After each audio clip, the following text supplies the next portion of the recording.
Hey there, Bob from Oregon's Constant Gardener, Green Room Live, Moriah LaChapell. Thank you. So yeah, I started talking a little bit about what we do. So my background is ornamental horticulture. I worked for Monrovia Nursery, and when I worked at Monrovia, which is a 600-acre nursery and ornamental nursery in Dayton, Oregon, which is outside of Salem. But what happened was they were using the conventional miticides, and they got to the point where they had built up so much insecticide resistance that they were throwing everything at it and nothing was working. So they started to bring in predatory mites. And my job there was to scout and release beneficial insects. And we got to the point where we only used beneficial insects. We didn't spray miticides at all. And other things too, aphid management. We use a lot of different, in nurseries in general, a lot of beneficial insects are used. Well, it depends on the nursery, but that's kind of my foundation, and then we crossed over to all kinds of other crops.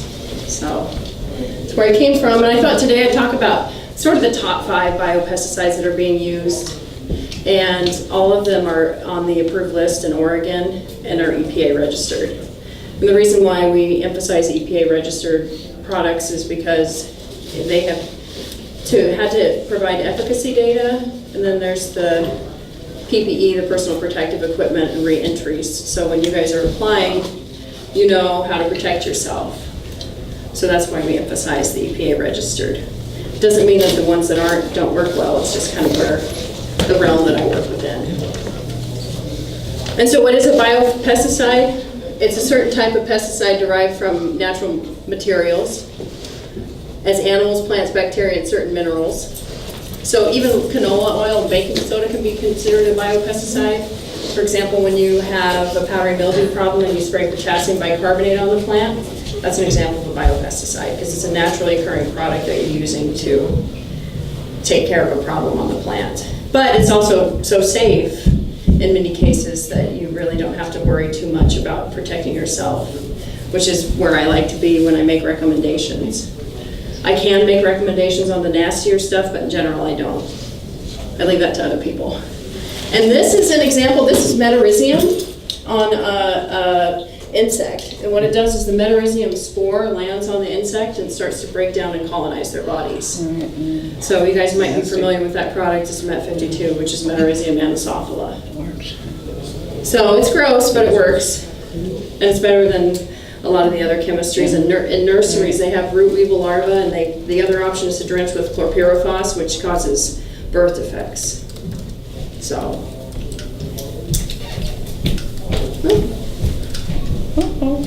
It's got to be in advance somewhere. Probably. Is it not working? The arrow on the keyboard work? We may have to get our tech report in here. Next. I got it. Got it? All right. All right, so choosing the correct biopesticide. On the left, this is a hemp russet mite infestation on a crop. This is broad mite. So, and the real way that you can tell the difference between a hemp russet mite and a broad mite is microscopy. You need to look at it under magnification, right? So the broad mite is a tiny mite. The class is tetranykid, which means it's a true mite. Hemp russet mite is an aerophyte mite. They look like kind of tiny golden cigars.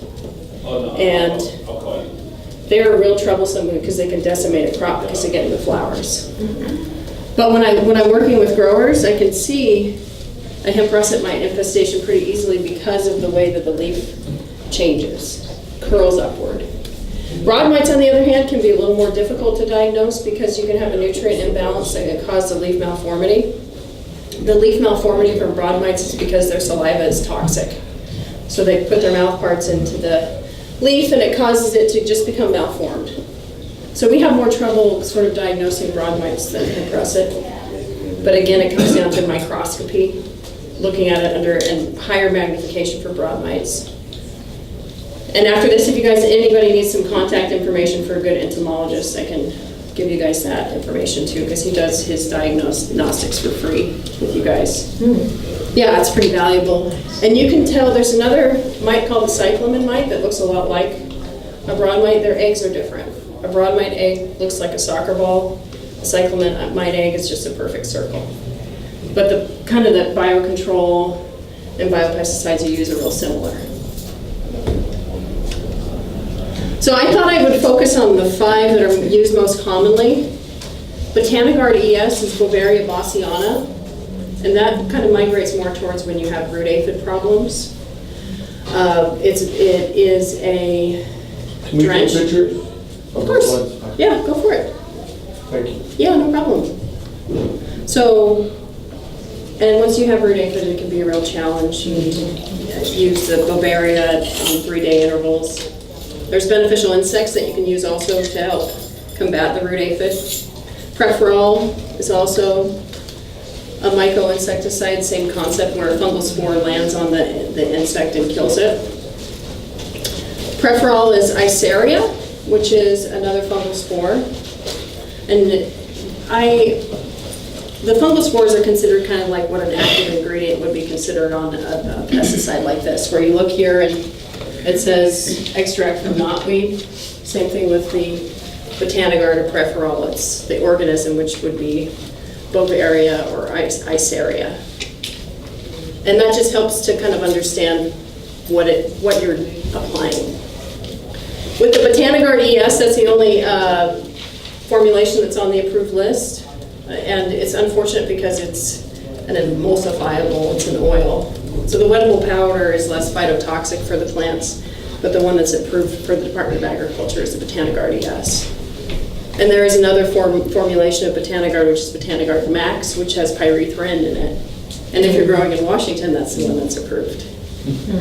So it's kind of a game, but we all work within it. A lot of research. Yeah, a lot of research, which is kind of my job. My job is to help you guys. How many of you, are you guys familiar with GrandEVO? Anybody here? And what do you guys usually use it for? Mites. Mites. Yeah. Yeah, Is thrips. Is it true that the way that GrandEVO works is it puts eggs or something on the plant and then the bugs eat those and then the worms hatch inside of them? So with GrandEVO, it's heat-killed bacteria, which is Chromobacterium. Okay. And the Chromobacterium is a bacterium that is actually has a violet color. That's why it's called Chromobacterium. And it's a stomach toxin. So the mode of action is kind of similar to other products like DiPel, which is Bacillus thuringiensis, where they need to consume the surface of the leaf, take up the stomach toxin, and die. Because we were looking on, what is it, Pheromone? Yeah, Or- they're the manufacturer. Yes. We were looking, I believe, on their website, and there was like little worms in the stomachs of the mites. Huh, that's interesting. Yeah, as far as I know, with the Chromobacterium, it's just killed bacteria. I believe that's Yeah. it.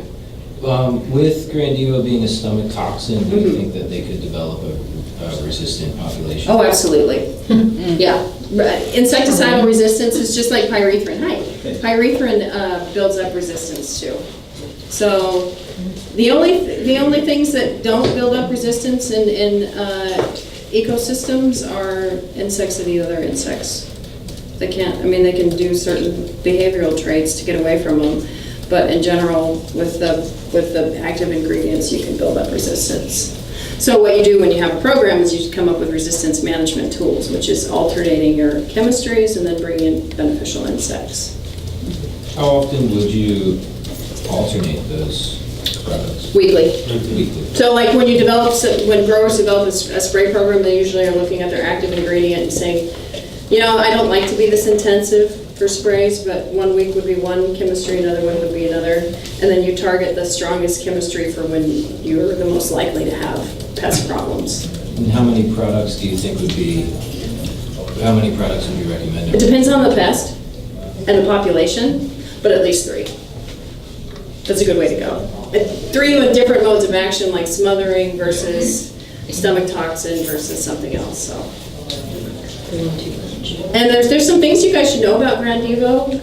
If you're mixing GrandEVO, your pH of your water should be 7. So if you're working in an ag setting and you're pulling from a well, that's something to keep in mind. Is the pH of GrandEVO works best when it's at a 7.0.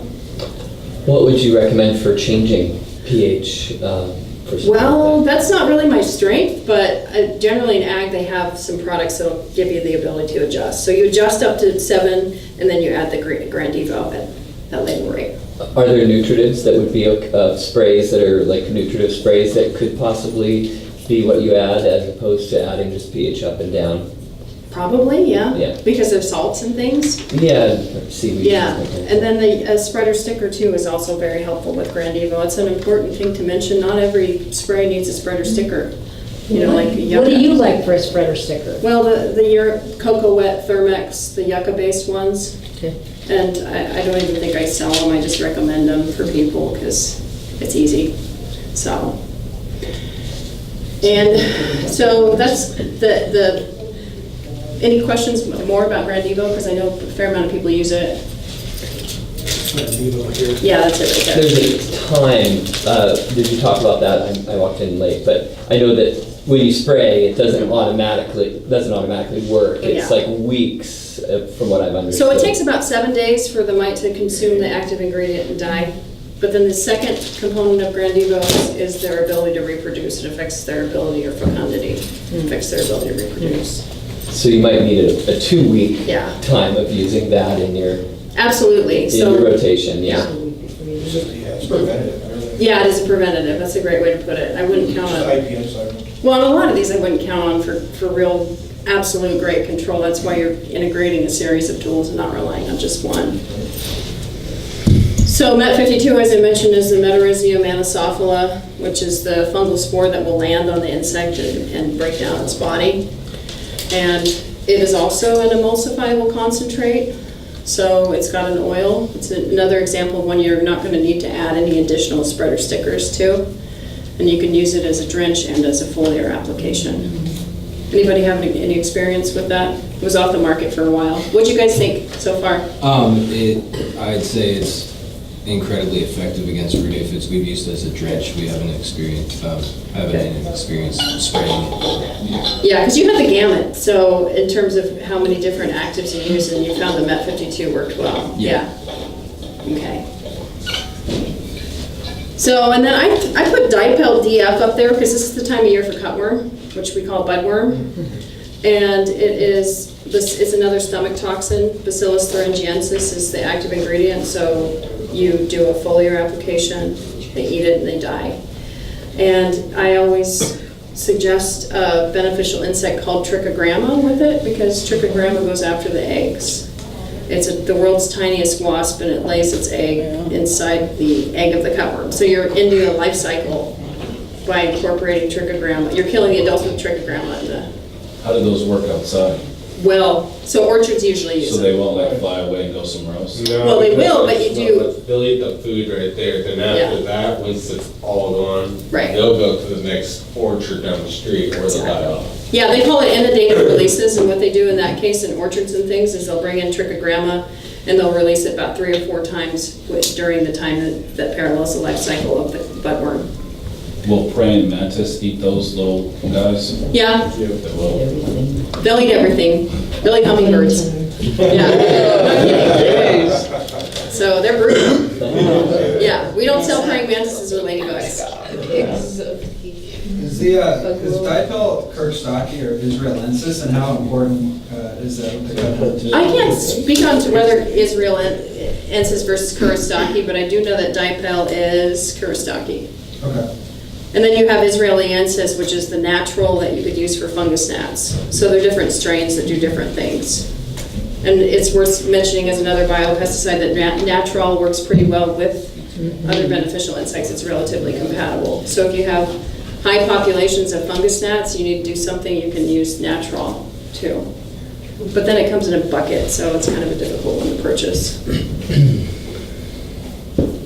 Anybody else use have you thought of any other biopesticides as I've been speaking that you had any questions about? Or any other sprays that you've used up to this point? Probably like OG Bio-Wars. What's that? OG Bio-Wars. That is another one I can't speak for because it's not registered by the EPA. I know it has a lot of microbes in it, doesn't it? It has a lot of stuff, and then they have the root ball and the foliage pack. Yeah, does it have an insecticidal claim on it, OG Bio-War? It does, yeah, that's what it's designed for. And which active ingredient is it that they say kills insects? There's quite a few. I don't think it's Yeah. labeled as an insecticide Right. for your ease of distribution. Right, which to me is kind of a gray area that I just don't hang out in personally, because it's like, I want to know what works and what it is, so. If it's Metarhizium anasophylla, it's better to know it is. Yeah, the So- foliar pack's supposed to have Bavarian Bassi on it. Right. According to that company. Right, so it should say Bavaria bassiana on the label. I actually emailed them requesting the label a while ago, and it took me a while to find it, so. Yeah, that's, if it works for, and it's legal to use, then great, but it's not one that I sell. Marone, who makes GrandEVO, they also make a product called Venerate. Are you familiar with that one? Yeah, so Venerate is Burkholderia, which is a soil microorganism that they found in Japan, actually. And it has a very I think it breaks down their exoskeleton, so it makes their bodies fall apart. But so far, it's not on the approved list, so I don't advise on Venerate. Plenty of it gets sold in Oregon, but I don't advise on it personally. The feedback's been relatively good for it, though. I think you can tank mix it, but that's just not my gig, you know? So, anything else, guys, on that slide that had to do with the biopesticides? So those are all approved for cannabis? Correct. Okay. They're on the approved list. Always check, though, because they change that thing all the time. You got the notice? Yeah, and you can get on the server to get emailed updates for changes. So for example, the Met 52 is on the approved list. I got an email about that. Yeah? So if they're on the approved list, that doesn't necessarily mean that there's nothing in them that couldn't make us fail a Oh yeah, pesticide because you test. can go above action level on pyrethrin, for example, and Pyganic's on the approved list. So is there anything on that list that would jeopardize a test for our pesticide Nope. tests? No. Okay. That's what's a great thing about all those, is because they're organisms, the chemists have not set any action levels for any of them. Now, are there any of them that you would feel would endanger health using them closer to harvest? It's a rabbit trail, because how much studies have we done on anything in cannabis and smoking? Right. Hardly any. So I think that a lot of good growers just stop spraying when they go into flower anyway, for just that reason, exposure. Because, they call it exposure studies, right? So with apples, they Yeah. feed them to mice, figure out how many of a certain residue kills them. Oh no, rats, it's LD50. How much of a certain active ingredient it takes to kill rats. It's mean and it's brutal, but it's how we work. Yeah. So for organophosphates, it's the LD50. We don't have a lot of pyrolysis studies, which is smoking and effect. I believe everyone on that list has a 0-day pre-harvest date. That's the other part of it, is that's a good point, exempt from tolerance. So because there's no level that if you're spraying it on an apple, you can do it the same day of harvest, meaning that you could eat the apple and you'd be all right. So theoretically, it should. Theoretically, the world's a strange place, though. We never know. So, and who knows? That's why I'm always looking at the information for you guys, because if there's changes. When you apply these, you have to turn out the lights on any of them, or? Botanigard, yes, I definitely would. Met 52, anything that has oil. Yeah. And then always I just tell people to do it with the lights off in general, because it's a better way to go, as much as practical. So for outdoor, if you sprayed in the evening, would that be enough time frame? I mean, the oil's still gonna be there, Well, then you would go over 90 degrees and you can be in trouble too. yeah. So when you're planning your oil sprays, try to choose the most optimal time of day, yeah. I mean, nematodes is at dusk. What's that? Nematodes, they like you to apply them at dusk. That's an interesting one, because if you're doing a soil drench of nematodes, it's actually only exposed to UV light for a very brief period of time, so it's not as much of a concern. Right. If you're doing a foliar application nematodes, that's when you need to do, and they call it the shoulders of the day, which is morning or evening. But foliar applications of nematodes actually don't work too well, because you need the surface tension of the water for the nematodes to work. Right. So I work with some larger scale growers that what they'll do is they'll just, because their workers have a schedule they need to work within, right? So we looked really closely and decided that because the water is only exposed to light for a certain period of time, they can get away with the drenches. Are there any that reproduce? Nematodes are selected for their ability to kill, not reproduce. But do they make any that do reproduce or not? Not as far as I know. So I was thinking, like, for the mother plants, is there a way that we can build up the populations? Yeah, for the most part, maybe it's because of the setting that most of the nematodes are work within, with greenhouses, people that grow gerbera, daisies, quick turn crops. Actually, you kind of have a quick turn crop too. They are always selected not to be able to, not for reproduction. That's where the predatory mite hypoaspis comes in, because that one at least will reproduce, and Rove beetle, they'll reproduce and colonize. And if they have no food, if you have them on your mothers and you have no issue, they're not gonna have any food source, they're just gonna die off. Oh, the nematodes, or which ones? Any source of anything, like even if you're using ladybugs, you have them in my room, there's no food source, they're gonna die off. Well, and the ladybugs will fly off. Nematodes are super gross. It's not the type of thing you want to have at a dinner time discussion, because they go through the orifices of an aphid, for example, or a fungus gnat, and they autolyze, they excrete an enzyme and it breaks down their bodies. Won't the Rove beetles, doesn't that draw them, correct? Yeah, so you can do a Rove, and it's something that I haven't had a lot of time to kind of do this. I should post something down the road, but you can do a Rove beetle banker system where you, if you have a room, you can have some dog food for them, so if they don't have other things to eat, they'll be able to breed in there too. So, but the rate for Rove beetle is 1 per 10 square feet, so they're pretty cost effective too. People love them. What they eat, what range, what pests do they eat? So they eat thrips, fungus gnats, and if they come across a root aphid on the surface of the soil, they'll eat those too. But they're just surface eaters? Yeah, and they're weak flyers, so that means they can go from pot to pot. And what's the name of it? Rove beetles? R-O-A-K? R-O-V-E, like a rover. The taxonomic is Delosia, coriaria, or Atheta. So you guys are familiar with the concept of integrated pest management, right? Which is you make your decisions based on what you observe and try and choose the most appropriate chemistries for your environment. And I included this little graph here because, you know, this is really critical for your crop. You have a very high value crop. This is the economic entry level, right? This is, you want to stay below the damage, right? But you need to be careful about how much you spend. So you don't want to go above the economic entry level. Plus, when you get to harvest, you want to make sure that you haven't spent too much growing the crop, which is how you make your decisions. And these are population levels. See this, when you're at equilibrium, you're at a place where you don't have crop damage. So preventative applications would be down here, where you're as close as you can be to equilibrium. But it's very difficult to stay there because we work in a system that's open. So workers come in with insects on their bodies from their homes, or you open a door and pests come in, pests come up from the soil. It's hard to stay at equilibrium, but one of the best ways to do that is early introductions of predatory mites and the correct bio-pesticides. Any questions on that?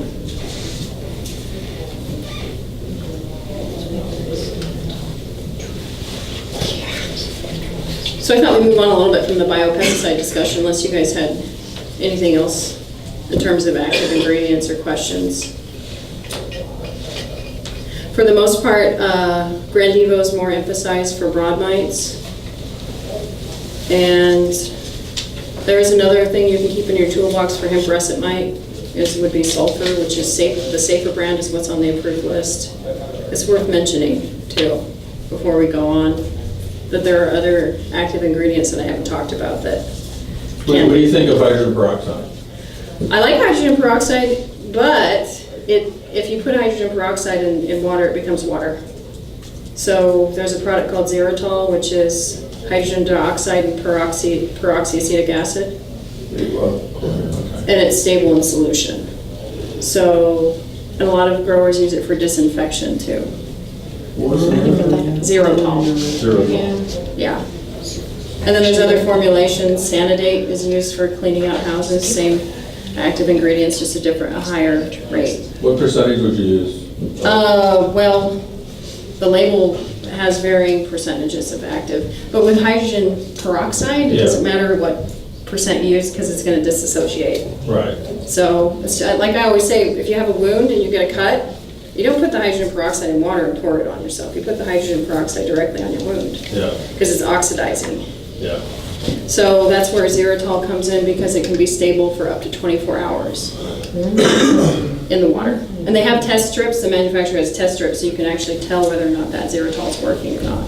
When we buy the 34% jugs, would you dilute it with the xylitol 1%. to 1%? But be careful about that because if you're using it on your crop, you could just, it's one of those things you need to build up to. It's also corrosive, so always where it can cause irreversible eye damage, so you need to really be careful. I always say that every time. Some people brush their teeth with it. So, yeah. So moving on from the bio-pesticides, I think it's important, no matter what you're growing, to look at your crops and look at them all the time. So scouting at least on a weekly basis. And then I usually have a hand lens on me, and that gives you the ability to look under magnification. You can see a hemp russet mite with a hand lens. You can't see a broad mite with a hand lens, so that's where having a good scope or an employee that's constantly scoping the plants is really, really valuable. And then it's important to work with a qualified extension agent, consultant, or entomologist for backup ID. You know? Have you had or know about the phone apps that you take a picture and then put it on your screen and blow it up to be able to identify? Yeah, I've come across it. I haven't had a chance to really look at it yet, though. I didn't either. Yeah, I think it's something that I should have. Cool. Honestly. I know. I knew that. I was gonna ask, is there a website or like somewhere that has positive IDs? Yes. Of all the pests and insects? So the Pacific Northwest Insect Management Handbook is OSU's online identification tool. So useful. I even came across a page. They have hemp powdery mildew page on there. So they have a powdery mildew page for hemp now on their disease management handbook, which is really, really useful. It says what genus and species of powdery mildew is occurring in cannabis too, which is critical because then you can figure out what your temperatures are and stay in better ranges. So powdery mildew is another discussion we can have too because that's an important management. Yeah. It's difficult to make management decisions without having a systemic fungicide. What magnification would you get, make sure you had it on a microscope? Greater than 100. So broad mites, you can't see them with 100. Is that what you're saying? You should, but, so like, not a hand lens, but yeah, maybe 100 magnification. For the broad mite? Yeah. If you have really, really Yes. good eyes, you can see them under 40, but they're hard to spot. Yeah, exactly. I've seen it broad like maybe once, and I was like, oh wow, I actually saw it. Yeah. Yeah, I need 200. Yeah. 200. Mhm. Yeah, the hemp russet, or the russet mites are like that too. Yeah. You can see them, but it's almost impossible. Exactly. Do you recommend a good microscope that you're able to hook up to a computer and take pictures or a television? Yeah, AMScope, AMSCOPE. It's the one that Evergreen Grower Supply has in their office. And if you actually contact them on a good day, you can bring a sample by and you can look at it for you. So it's worth the investment to have a good scope. You said you can take a sample to them? Mm-hmm. Are they local? No, they're Clackamas. Oh, Clackamas, okay. So you'd be better off actually going to Salem, which is up the highway, and working with the Department of Agriculture entomologist. Because he's the only mite specialist in the state. Really? Yeah. They're pretty nice, we drop samples all the time. Exactly. Good, I'm glad you did. Did you work with Josh then and popped in and he gave you an ID or? Yeah, 3 Good. different times. Good, awesome. Yeah, it's really rare to be able to walk into a place and get an ID like that. It's so Yeah, it nice. is free of charge. Yeah, free. Really? Yeah, it's free. I like that. Yeah, so it's your time in transit is all it takes, so. Definitely the right cost. Yeah, It's worth it though, to absolutely. know what you're dealing with. Yeah. Well, we did get 3 different diagnoses on the same species, so. Oh, really? Yeah. Was he was trying to get it down to species? Was it a mite or what was it? Yeah, we thought it was a root aphid, then Yeah. they came back with a bald mite, and then they said one of them was predatory, and So, it was the same species that grow off them all the time. So was it a beneficial or a? That's what they said, but then ball mite supposedly isn't. Well, bulb mite, I've actually had that conversation with them. Bulb mite will feed on plant tissue, but usually it's plant tissue that's already breaking down. Mm-hmm. Right, and with So- our quick crop, it Yeah. doesn't really, it's Yeah. not harmful. Exactly, The combination with could be bad. yeah. No, I think that's it for me in terms of the slides, but, you know, I kind of kept it light on the slides because I wanted to give you guys some time to see if you wanted to go off onto any other subjects that aren't related to biopesticides. I have a greenhouse with it has wall of water for cooling. Nice, evaporative cooling, yeah. Evaporative cooling. So during harvest, Too much water. I'm concerned that I'm probably going to end up with fungus. Mm-hmm. So integrated pest management for the purpose of trajectory of a fungus, what would you recommend? So, and you're talking about spraying in flour in that case? Yes. So Regalia would probably be your safest bet. Because, Regalia? yeah, because it's least likely to cause any damage to the crop, yeah. It's an extract of knotweed, and the mode of action is what they call systemic acquired resistance, which is the plant thinks it is exposed to something, so it builds up its immune system, so it's less likely to. Earlier on, there are some bacteria and beneficial microorganisms that you can expose to your plant, like Bacillus subtilis, actinovate, which is cease, serenade, all kinds of them. Actinovate, which is Streptomyces liticus, also, that you can use early on to kind of prevent colonization of the fungal spores. Which, you know, I say every time, powdery mildew is not systemic. It does not actually move within the entire plant. Pythium is, downy mildew is, powdery mildew isn't. So Regalia, the mode of action for that is it enhances the plant's immune system. And it works extremely well. Yes, it does. Yeah. And I don't think it's one you'd be concerned about The resistance immune to. system for fungus, for the plant, how does the plant's immune system mode of action work? Well, a lot of different types of phytohormones and things that still need to be studied, to be honest with you. Yeah, that's probably like a 50-page research paper somewhere. What's the name of that product again? That one? Regalia. Yeah, I Yeah, guess we're talking. and I like it. They sell it by the gallon and the 2.5. It's really nice to have that gallon size. And when would you apply that? Well, you can apply it through the growing season. You can also drench with it too, by the way. Build up a resistance to the entire grow, so by the time flower comes, you don't have to really use anything that has a strong resistance to any kind of bugs. Exactly. To use it as a foliar spray? Foliar and drench, yeah, it's labeled for both. And that's an important thing to look at too, guys, when you're looking at a pesticide label, is whether or not it says drench. Because if it doesn't say drench, you're going off the label. For example, with GrandEVO, people drench with GrandEVO, it's not what the label says.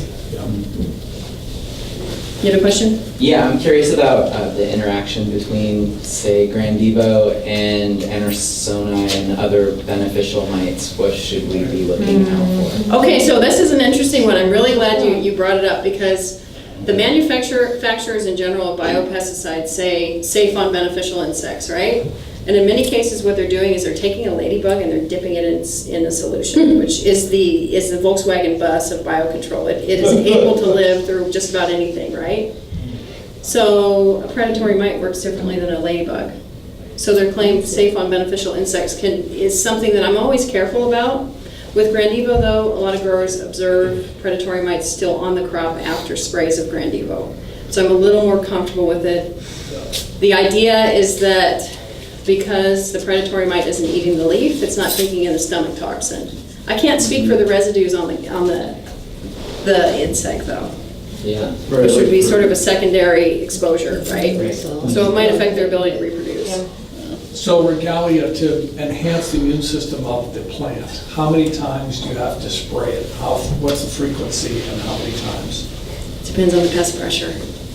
So it depends on the disease pressure, I should say. It depends on your environment and how compromised the plant is. If you're growing like an organically beautiful soil, the plant's healthy, maybe just a couple times. But if you're growing in a place where the plant's compromised, more frequently.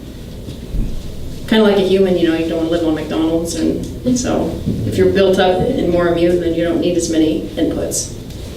I can give you some firsthand experience that if you have a plant that's fairly healthy, it gets powdery mildew, you spray Regalia,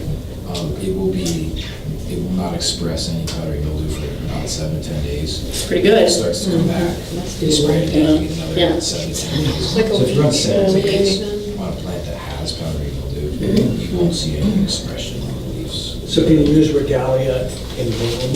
Yeah. So you're saying it's a knockdown also, like it does knock down the PM? It's not a fungicide though, it doesn't kill a fungus. Right. Oh, so you see the shadow of the fungus there, or still? The plant's immune system, I guess, wanes after about 7 to 10 days, and the pressure builds on the powdery mildew, and then once you apply it again, then the plant can get rid of it. I think it washes it off the leaf, and then the plant has the ability to Did you have a question in the back? I was just gonna say, I've emailed them around, and they've said that if you have a predatory bug that eats another bug that has had a lethal dose of GrandEVO, it's not a high enough concentration to affect the beneficial, but they agree with you and that use caution. Yeah, well, Marone does a good job. They have a good research team. So I'm kind of generalizing in general with bio-pesticides, because there's a miticide called Sultan that they're doing, that is a conventional one that they're doing a lot of research on, whether it's compatible with beneficial insects or not, so. So Regalia, no problem with beneficials? No, the only thing that sprays of the beneficial things do is it can knock off the predatory mites. So you get about a 25% loss based on spray. Right. So that's just them going, crap, I'm not on the plant anymore. So. Do they find their way back up, or do they just They could. cruise around the ground at that point? Yeah, it's kind of difficult though. They're further from their food source, so their success might be a bit less. How long can they go without living? I mean, That's a philosophical question. I mean, eating, sorry. So I mean, let's say they fall on the ground, and I'm just trying to understand for the room purposes. That's a tough one. I think, having pollen helps their success rate. Can you speak to insectary plantings for us? I love them. I have another presentation on this drive that is all the beneficial plantings, because the purpose of banker plants, which they call them, is having pollen throughout the growing season. Right. So you start in the springtime, and do you have a question? Yeah, I was just wondering if you had any experience with like the Arbico's bug food blend. Would that be a substitute for the power blend? Yeah. I like it for 2 reasons. It's not expensive, and it has a pretty decent mix, other than the fact that alfalfa has a lot of water requirements, so I'm not sure how well the alfalfa would perform. That's something Constant Gardener could carry too, by the way, because it's a seed mix for beneficial insects. It's got yarrow and dill, 4 types of clover, turnip, daikon radish, things like that. So seed mixes are an important thing to be able to consider if you're growing, even in an alyssum as well, even in an enclosed environment, you get that pollen being produced. There's another product called Nutrimite, which is cattail pollen that comes from Europe, and that also you can apply it directly on the crop, and that helps provide pollen for the beneficial insects too. So in an indoor grow, would you grow it in the pot, the seed mix? Yes, it might be more practical to use the Nutrimite though, but either way, yeah. And what was the Nutrimite? And that's another thing that Constant Gardener can carry for you guys too, is Nutrimite, which is cattail pollen. Oh yeah. And you look at the bottle, it says Typha species, which is cattail. Keeps predatory mites alive? Yeah, because it's a secondary food source. Everything but Persimolis, which is an aggressive, strict carnivore predatory mite, that was a mouthful, will eat pollen. There's also a really awesome bug called Aureus, minute pirate bug, that it eats pollen as well, and it flies. It occurs naturally. Now, I mean, this sounds like it's stupid, but would that compete with the bug that it's supposed to be eating? In which case? Like, if you're providing another food source, I mean, where would it gravitate towards the primary? It would go to the prey first. Okay. But then, and in some cases, these predatory mites are blind, so all they're doing is feeling around. and then sticking their mouth parts in a pest or an egg, two-spotted spider mite egg. They actually prefer two-spotted spider mite eggs or pest eggs because they're easier to get to, and they're just easier to put their mouth parts in.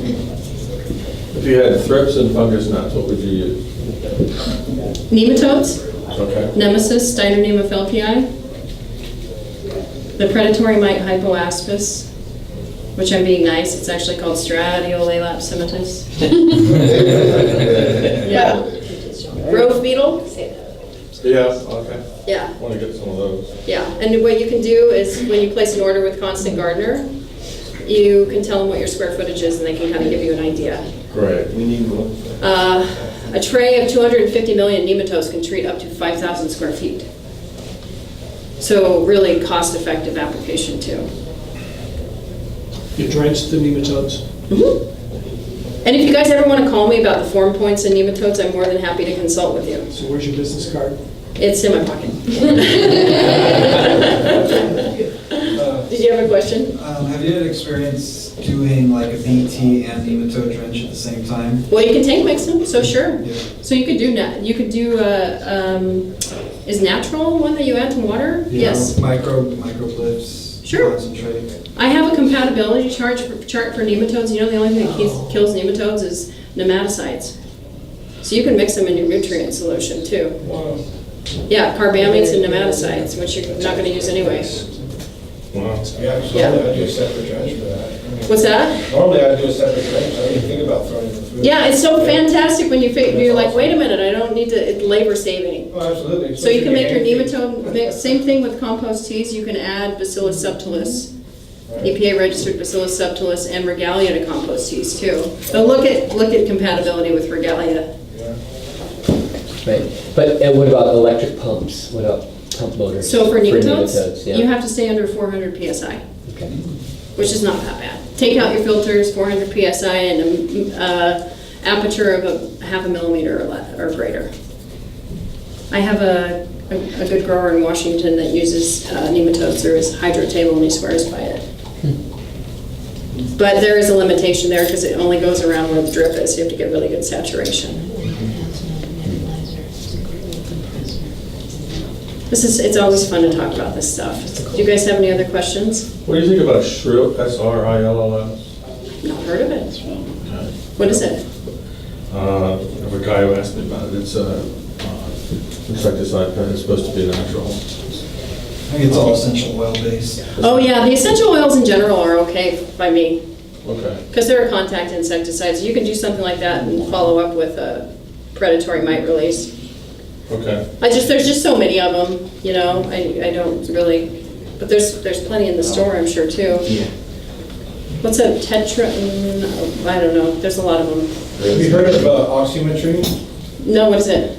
It's this Sulfur root? Yeah, Sulfur root extract. It's supposed to be killer against those wonderful russet mites. I'll have to look into it. They use it to treat hepatitis A and C. So that's a virus, so it's a viricide. I'm not really sure. I don't Huh. know much about it. Okay, interesting. It's not something we can, I guess, obtain here yet, but it's in Australia and South Korea. Well, and just, California about it too? there are viruses too, actually, they're working on as insecticides. There's a few bottles rolling around here in this Yeah. town somewhere, but Yeah. I haven't dealt with it. So. Are you going to talk about pheromone trapping and sticky traps? So with pheromone trapping, Evergreen has a relationship with Westland, yep. yeah, and he's incredible and a PhD, and he mixes all his pheromones, and I can consult with him directly. It depends on what you're trying to catch. What are you? Kinds of stuff. We Yeah. we called you and got sent over to the guy in Westland. Oh, good. And ordered cabbage moth attractant. Cabbage moth lures. I remember that. Yeah. For the yellow sticky traps. Yeah. Because Right. they work so fabulously Yeah. for cucumber beetles. That's a good one, guys. Cucumber beetles. So did that cabbage moth lure work for the cucumber beetle? Or? We haven't. No, we Okay. want it for cabbage moths. What for cucumber beetles, just clove oil on a cotton pad. So try that, because I have a real difficult time with cucumber beetles for outdoor growers. No, tanglefoot and clove oil. There you go. Oh. So try it. You're attracted to clove oil? Absolutely. And then they get stuck to the cards? It mimics the pheromone. It's actually regional. Oh, yeah. It's the component in it, but clove oil is cheap. Right. And don't buy sticky traps. Go to the plastics place and get sheets of the yellow, corrugated, and cut them up. And put the I've been oil told that tanglefoot, if a bug were to get into it, it's gone. and then get out of it and get into your buds, there would be some concern about testing because It's not going to trilineal. go very far, and I That's can't my- imagine what can That's get my out of argument. it. You can't get it off your hands for like forever. Yeah, I've used it for years and then I have been having a hard time finding it because of testing concerns. Catch snakes, that's the. Well, and the lures in general, though, can be really useful. Yeah. You guys don't have to manage spotted winged Drosophila, but in the berry fields, they use lures for that, too.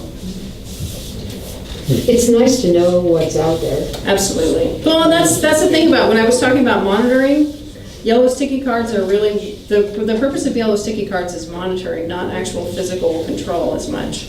So you don't have to put one on every plant, you could do a couple per row of plants. And what you're doing in that case, you replace them weekly and then you get your counts of whatever is occurring on the card, and that's how you make your decisions ahead of that economic loss.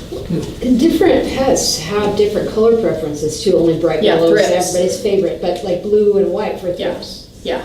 That's why they're more in daisies and. Oh, and thrips, you guys, did you have thrips last year? Did you have to fight them? Nobody? When people mow, it's when the thrips come in. This year. Yeah, already? Yeah. Okay, so nematodes, cucumaris, and if you're dealing with thrips in indoor, you can actually get a tub of water and soap and some sort of a floral smelling compound, and the thrips will get lured to the bath. And it's a mechanical way of killing the adults. You can put a light on the water at night, and like if it's dark, and they'll go to the light too. A lot of stuff will go to the light and fall in that water. Yeah, so there's a page, and we have crop recommendation page too, and it talks about that trap for thrips adults. We inherited thrips because they're super resistant to insecticides, so they come in and are hard to kill. Do you know Swirsky goes after thrips? Yes. So Swirsky were actually reared for whitefly and thrips. They require whitefly to reproduce, but they're better searchers on a crop. So when I work with growers that bring in Swirsky, I encourage them to bring them in more continuously because they're not going to hang around for a long time. I like Andersoni better because it is a pollinator, so it'll stick around longer on the crop. I thought Swirsky would eat on pollen and nectar as well. It does, but the whitefly gives it the real reproductive success. Yeah. And they reproduce with just adequate food source of any kind. What's that? Yeah. Andersoni's will? Mm-hmm. But they won't reproduce though. Is that what you're saying? Andersoni will reproduce with the presence of pollen. But if there's no pollen, just lots of food, they'll just live through their life cycle. Oh, they will? Okay. Yeah. It's just about food, access to food. They just don't want to starve to death. Okay, so if they do their job, Imagine that. and you got pollen. Yeah, right. Survival. Exactly. What a concept. So a website to review the information you discussed. So there you could get a crop recommendation page that we'll start to have printed here.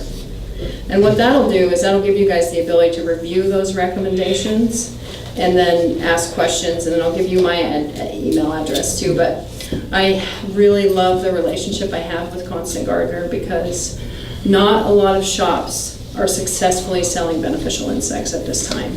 Because the amount of learning that's required at the counter and then getting the grower to show up at the right time to pick up the beneficial insect. So that ability to interact with and get support here is just absolutely priceless. But then, yeah, we'll get some crop recommendation pages going for you guys too. So that, and then always, yeah, contact me. And when you contact me, tell me that you're working with Constant Gardener too, so And your business we can card keep the is loop close. In my back pocket, And are you going to bring those out? right now. I didn't grab a lot, though, I You have just some on grabbed. your website as well. What's that? Some recommendations on your website. Yeah. Put it away. It's still on top. And that's the ones that I'm gonna get printed out for you guys too, so that they can have it behind the counter. Are those different from Evergreens at all, or are they pretty similar? We have two versions. I actually have one that I rewrote to make it a little easier. Because it's a novel, you really have to sit down and be committed to it, Yeah. so. So what about DE? I love it. Diatomaceous Earth works great for slugs, I love it. yeah, but when it gets wet, it's worthless. I like to make a layer on top of pots. Yeah. Just as a preventative for fungicides. Yeah, but when it gets wet though, it solidifies. Mix and match. Yeah, I was visiting with a grower up in Portland and just sprayed their plants with DE. And one thing too about it is that if you have a fine layer of powder on a plant, you're gonna compromise its ability to photosynthesize. Which brings up why this photosynthesis product is sitting in front of you. I'm just curious. Those are all giveaways. Yeah. From last week, the week Which before. I think we have about 5 minutes or so. What time? You can have as much time as you like. Okay. You guys have any other questions? It's always just so wonderful to, go ahead. What's the shelf life on the Regalia and the Preferal? Preferal's a little more shorter term. I think Regalia is at least a year. Yeah. PFR 97 requires refrigeration. If it's open, you have to put it back in the refrigerator. You have to use it within a month. So when you buy these bio-pesticides, check out the website for shelf life. When ordering the beneficials, they get packaged per order, I would imagine? Yeah. And deadlines are super important. If a bug comes from Europe, you have to close on Tuesday for the following week. So, and that's Andersoni and Swarovski. So the specialized ones, Californicus, Cucumaris, all the other ones you can get sooner. Hey, you got me I always forget the name, but the little Russet Mite egg eaters. You Californicus? Phalassus? Phalassus, yeah. See, because Phalassus is a really good predator of mite eggs in general. Predator mite, so an egg eater, essentially. And they're super tiny, right? And I've Yeah. never really seen them. But if you take the lid off and you look, you should be able to see them. Okay, okay. Although temperatures will kind of cause them to get to the middle of the containers, you have to kind of rotate it a bit. Right. And you also mentioned safer sulfur, and I wanted to ask the relationship between sulfur and predator mites. Yeah, it wipes them out. That's what I thought. Yeah. But you can re-release it within 24 hours of foliar application of sulfur. Yeah. So, I mean, there are situations where I visit a grower and they have hemp russet mite, and it's so bad that you need an effective spray, and sulfur is effective. So that's where the decision has to be made if you're at crop loss, and then reintroduction. What about brown mite? Brown mite with sulfur, not so much. You guys? The microethereal disperse is pretty nice. Yeah, but it's not on the approved list. Yeah. I tried. Oh, yeah? I emailed Grant, and Grant said, nope, it's label language. It has to say greenhouse and other crops.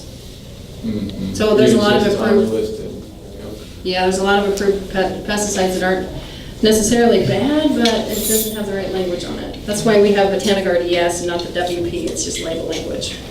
What was the product he asked about? Microthiol. Microthiol. Like a wettable sulfur powder? Yeah, Cosavet is also another one. Right, yeah. But I can get in trouble because I'm not supposed to talk about it. No, I know people that use it. I know it's not on the approved list, but technically you're just adding sulfur, right? So you're not going to fail, but you couldn't do it in an approved But if you're an cannabis farm, extractor, or if you're even a producer, you can't. Yeah. Well, and then there's that exposure again thing too. I don't know. Sulfur's not exactly a fun thing. Sinuses, headaches, that kind of stuff. I wouldn't be surprised if sulfur residue didn't affect you. So. Did you bring any nematodes with you tonight? No, but I'm pretty sure they carry Nemesis here. You guys probably do. Feltii. Cyanidema feltii, yeah. But when it comes to nematodes, really the claims are something to be mindful of. Feltii works for thrips and fungus gnats, and it's being researched for rooting good. What was that called? Cyanidema feltii. Do they have that here? Probably. Blaine, do we have it? Yep.